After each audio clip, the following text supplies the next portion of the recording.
Hola, ¿qué tal mis queridos alumnos, amigos, seguidores de nuestro taller de introducción a la filosofía?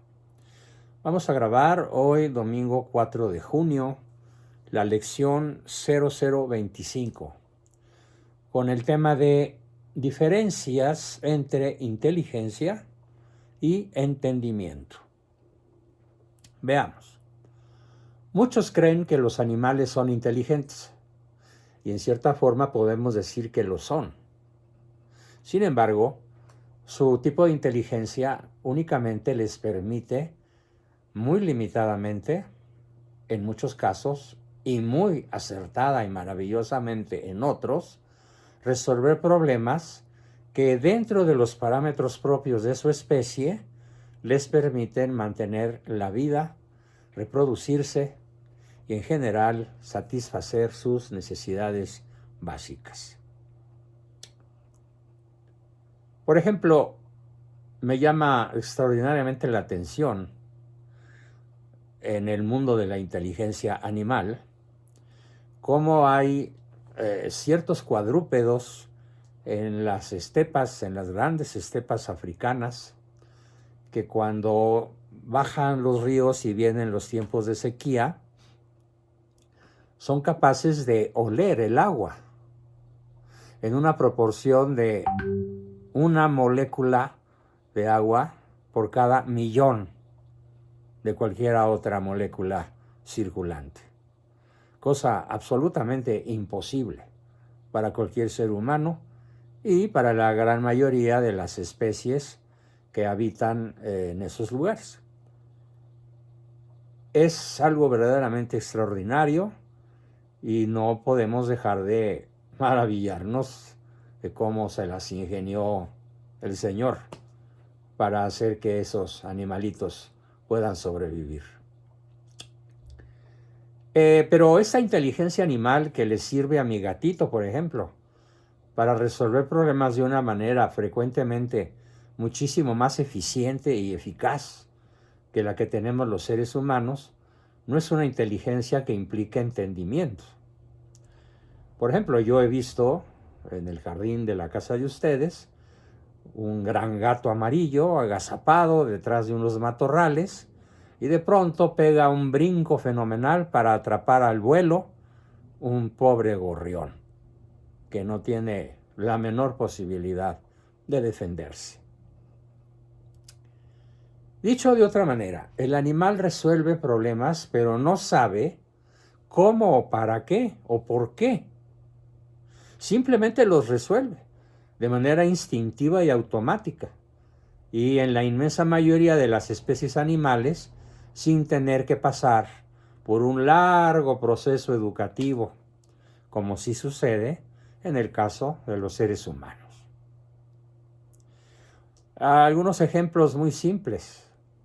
El pollito, por ejemplo, desde que sale del cascarón, sabe encontrar granos, picarlos, comérselos o encontrar pequeños insectos y alimentarse. La madre, la gallina, no lo tiene que enseñar, aunque sí lo protege bajo sus alas cuando hace frío o cuando procede que suceda esa labor de protección maternal. O por ejemplo, la serpiente, que es perfectamente autosuficiente y que tiene todas las características de la especie de su madre adulta. Sale y a depredar, a picar, a comer, sin necesidad de ningún liceo educativo para serpientes.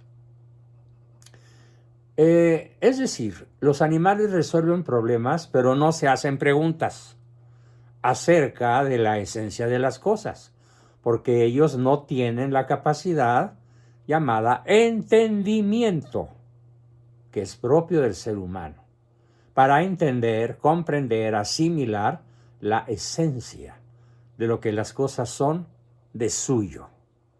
Esa expresión de suyo es muy importante entenderla. Lo que las cosas son de suyo quiere decir lo que las cosas son en sí mismas, independientemente de qué nos imaginemos nosotros que son. Solo el filósofo es capaz de hacerse este gran cuestionamiento, más allá de las apariencias, más allá de la opinión pública, más allá de las limitaciones históricas, familiares, personales que cada uno tiene, siempre la filosofía nos empuja a cuestionar, a preguntar, ¿qué es realmente X? Lo que quieras conocer. El animal está incapacitado entonces para entender el concepto de suyo. Es decir, qué cosa es de suyo él mismo, qué cosa es de suyo el alimento que se lleva a sus fauces o a su hocico o a sus ventosas. El animal simplemente existe, pero él no lo sabe, porque no entiende nada acerca de sí mismo y porque carece de entendimiento trascendente y reflexivo como el que tenemos los seres humanos. Podemos decir entonces que la inteligencia animal, a la vez que la inteligencia vegetal, son inteligencias inmanentes, intrascendentes, que no van ni antes ni después del ente existente, animal o vegetal. Sin embargo, continuando todavía con este apasionante tema de la inteligencia animal, no deja de ser asombroso el tipo y nivel de inteligencia que tiene, por ejemplo, un halcón cazador, que vuela en picada a más de 240 kilómetros por hora para caer sobre una presa, que puede ser un conejo, una liebre, un polluelo o una víbora. ¿Cómo le hace el halcón para calcular la velocidad, la distancia, el lugar, para no caer en un sitio donde la liebre ya se haya ido o donde la liebre aún no haya llegado? De alguna manera, en la inteligencia del halcón y en la inteligencia de cualquier otro ser irracional, repito, no deja de verse la mano creadora intencional de la suprema inteligencia del Creador, de nuestro Señor Dios. ¿Y por qué tenemos que pensar de esa manera? Pues porque el animal por sí mismo, para empezar, no hubiera podido comenzar a existir. Pero no solo, no hubiera podido comenzar a resolver los problemas que le permiten su multiplicación y la satisfacción de sus necesidades de subsistencia. Así que asombrémonos ante la extraordinaria inteligencia del mundo animal y también en cierta forma del mundo vegetal. En este ámbito del mundo vegetal, preguntémonos con asombro, como lo hace el filósofo. Ya lo he dicho en otras lecciones. El filósofo es ante todo un ser asombrado. Para filosofar se necesita la capacidad de asombro. Bien, preguntémonos, ¿cómo sabe una planta qué sustancias convienen absorber con sus raíces para irse desarrollando, creciendo y posteriormente llegar a dar flor y fruto? No es que ella lo sepa en el sentido propio del entendimiento humano, no, sino que sus moléculas, sus átomos, sus células están dispuestas inteligentemente por la causa de las causas para que todo ese conjunto sabiamente dispuesto sea capaz de alimentarse y reproducirse y dar flor y fruto. Y en un momento dado, ¿por qué no estar como un exquisito manjar en nuestra mesa? Pero ahora veamos el caso del ser humano, en el cual, a diferencia, dramática diferencia, del mundo animal y vegetal, tenemos un entendimiento trascendente. La filosofía, pues, estudia el entendimiento trascendente de la vida y de los entes, vivos o no vivos. El animal solamente es inmanente, es decir, comienza la acción en él y termina en él. No puede ir más atrás de sí mismo, no puede ir más allá de sí mismo, no puede conocer su origen, no puede conocer su esencia y no puede conocer su destino, ni siquiera lo puede definir, decidir. Simplemente le ocurre. Existe, es el animal, pero sin saber ni por qué, existe ni por qué es, ni tener la menor posibilidad de saber quién le dio el ser o para qué se lo dio. En cambio, en el ser humano tenemos el entendimiento trascendente, porque éste es capaz de remontarse hasta los más remotos confines de su origen y preguntarse de dónde vengo, quién me creó, por qué me creó, para qué existo, quién soy.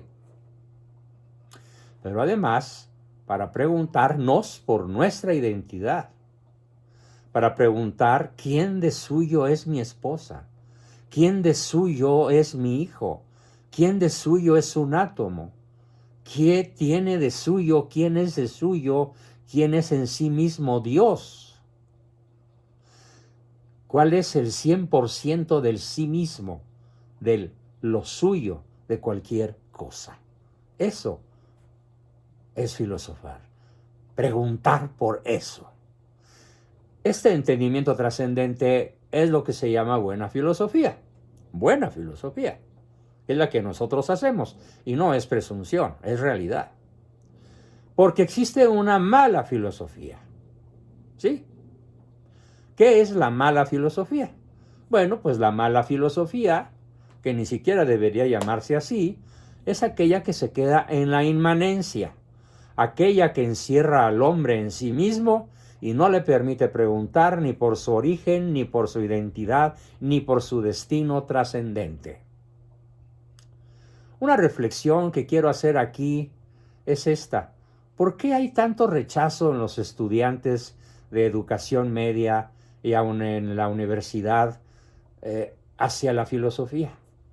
O hacia las materias que enseñan filosofía, como la ética, la metafísica, historia de la filosofía, la antropología y similares. Bueno, pues la razón de este rechazo es que no tenemos en general en el mundo, y mucho menos en México, buenos maestros de filosofía. Un buen maestro de filosofía debe enseñar a preguntar, a inquirir, a interesarse en aquello que las cosas son de suyo. Así que nunca el filósofo se contentará con la opinión, y mucho menos con la opinión de la mayoría. Tema que, por supuesto, sobre todo hoy 4 de junio, sería todo un tema para reflexionar. ¿Por qué la chairiza va a votar? Muy probablemente por su adversario, porque no sabe preguntar, porque no sabe quién es él, porque no sabe qué es México, porque no sabe quién es Dios. Por eso se canceló desde 1928 en el Pacto de los Generales la posibilidad de que el mexicano común aprenda filosofía, o cuando menos aprenda a preguntar, ¿sí?, a usar su entendimiento. Porque en todo caso lo único que se busca en la inmensa mayoría de las escuelas de este país es memorizar datos que se presume como conocimiento o como información. Cosa bien triste, detestable y combatible como obligación. Así que tenemos que aprender a preguntar y tenemos que enseñar a preguntar. En efecto, la tarea principal de la filosofía es hacerse preguntas. Pero no preguntas sobre cualquier cosa como qué clima existe ahorita, dónde están mis llaves, qué ropa me voy a poner, banalidades, no. No. Se trata de preguntar sobre acontecimientos, sobre sucesos, sobre cuestiones, sobre cosas, sobre hechos, sobre causas y efectos, de modo inteligente para meternos dentro de la esencia de las cosas y conocer qué son ellas en sí mismas, de suyo. Existen 3 famosísimos filósofos. En realidad podríamos catalogarlos como los peores filósofos de la historia, a pesar de su estrambótica fama. Y ellos son Hegel, Nietzsche y Jean-Paul Sartre, haciendo la aclaración de que este último, al final de su vida, bajo el influjo intelectual arrollador de un amigo suyo jesuita, ya casi por morir, Jean-Paul tuvo a bien arrepentirse de sus inmanencias, de todos sus errores cometidos a lo largo de su azarosa vida. Qué bueno. Sí, porque al decir mal que hay malos filósofos, queremos decir que son filósofos inmanentistas. Es decir, filósofos que no permiten que el hombre piense ni en su origen divino, ni en su identidad que nos asemeja a Dios, y muchísimo menos en nuestro destino final, que es el conocimiento y la posesión de Dios. Es entender a Dios como Él se entiende, poseer a Dios como Él se posee, entender el universo como Dios lo entiende y poseer el universo como lo entiende, como lo posee Dios. Por eso Friedrich Nietzsche exclama brutalmente, luciferinamente: hombres, permaneced atados a la tierra, permaneced fieles a la tierra, nunca os atreváis a salir de ella. Bueno, es algo así como quedarse con la vista fija en el suelo, sin levantarla, ya no digamos a lo alto, pero ni siquiera al horizonte. En cambio nosotros, en nuestra Escuela Mexicana de Psicología Realista, de Filosofía, realista, practicamos un entendimiento trascendente, trascendental, mediante el cual nuestra tarea principal es preguntar, preguntarnos, preguntarle a otro, inquirir, averiguar, consultar. Y de un momento dado me podrían decir, ¿y todo eso para qué? ¿Qué vamos a obtener con el hecho de preguntar? ¿Qué vamos a obtener con el hecho de entender? Si bien debo aclarar que estas preguntas no tienen nada que ver, repito, con cuestiones simples de la vida cotidiana como ¿dónde dejé mis llaves? ¿Cuánto cuesta la gasolina? ¿Cuál es el tipo de cambio? ¿Qué ropa me pongo? Y todas esas cuestiones que sí tienen su enorme importancia práctica, pero aclaro que ellas no tienen nada que ver con la filosofía. En cambio, las preguntas que sí vamos a hacer son semejantes a estas. ¿Qué hago aquí en la tierra? ¿Para qué nací? ¿Existe Dios? ¿Quién es Dios? ¿De qué se ocupa la historia? ¿Para qué sirven las ciencias? ¿Cuáles son las diferentes clases de ciencias que existen? ¿Cuáles son los distintos tipos de inteligencia que existen en los seres de la creación? O, por ejemplo, una pregunta terrible: ¿para qué tengo que seguir viviendo si ya no tengo ganas de seguir viviendo? ¿O por qué se murió fulano? Por ejemplo, hoy murió hace unas horas un famoso periodista, Ricardo Rocha, en paz descanse. Y podemos preguntar, ¿por qué murió? ¿Qué va a decir el médico? ¿Qué va a decir el forense? ¿Qué va a decir a lo mejor el detective, si es que procede que vaya uno? ¿Qué va a decir el Ministerio Público? Nada filosófico, absolutamente nada filosófico. ¿Qué va a decir el filósofo? ¿Por qué se murió don Ricardo Rocha? No va a decir el filósofo de un infarto, de una insuficiencia renal, de los problemas que ya tenía en el hígado. No, el filósofo va a dar la última respuesta posible. ¿Y cuál es? Se murió porque es mortal. Porque si hubiera sido inmortal, si fuera inmortal, jamás hubiera muerto. Por la sencilla razón, pues, de que si no fuera mortal, sino inmortal, nunca habría muerto. Vale la pena repetirlo. Este ejemplo sirve para entender cómo filosofar sirve para preguntarse por las cuestiones más importantes de la vida. Los astrónomos, en cuanto tales, no las pueden hacer. Los biólogos tampoco. Los psicólogos menos. Los químicos tampoco. Los astronautas no.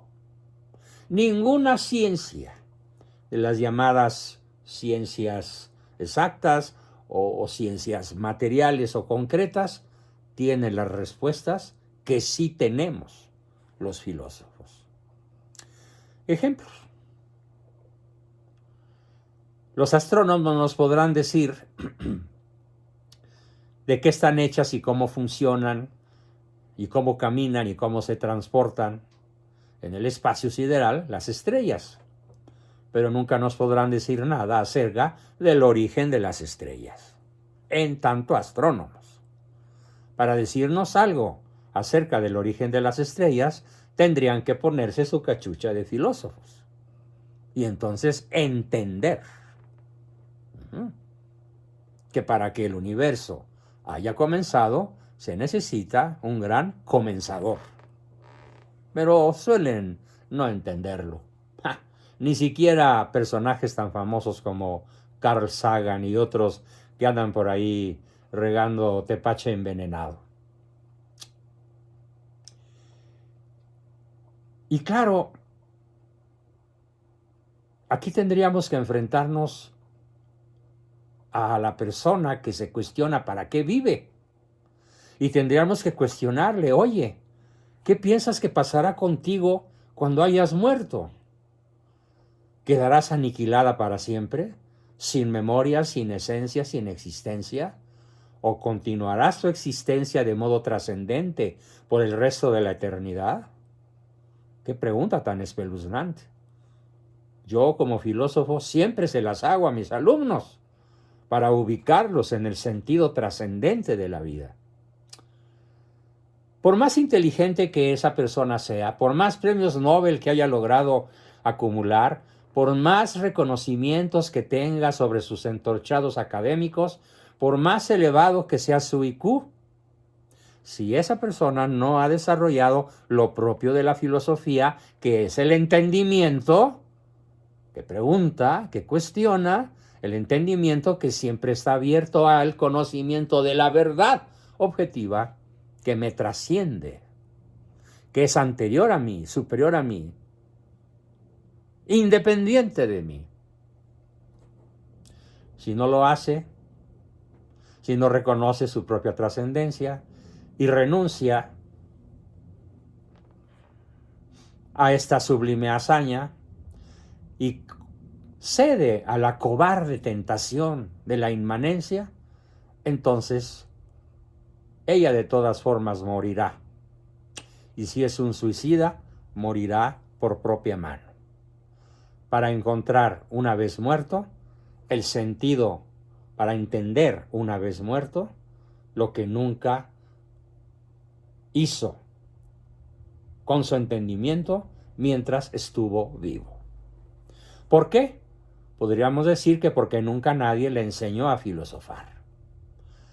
Así de importante es pues aprender a filosofar, aprender a preguntar, aprender a reunir datos para convertirlos en información, aprender a preguntar sobre la información para poderla convertir en conocimiento y preguntarnos sobre el conocimiento para que éste, bien organizado, de modo trascendente, nos lleve a la verdadera sabiduría. Y entonces sí podríamos decir que hemos aprendido a filosofar.